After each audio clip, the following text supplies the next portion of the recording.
assassination was tragic in so many ways because it cut him off at the height of his powers, his abilities, his understanding of the job of the presidency, his ability to work with the Soviet Union, his ability to work with our allies.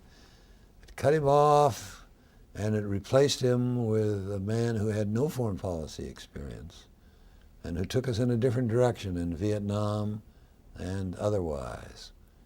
And it also robbed the country of a man who stood for hope for young people.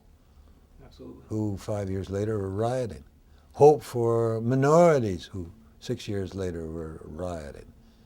It took out a man who had built up our defenses, yes, but said in his inaugural address he was building them up to a point where we wouldn't need to use them, because if we had a sufficient lead, nobody was going to challenge us militarily.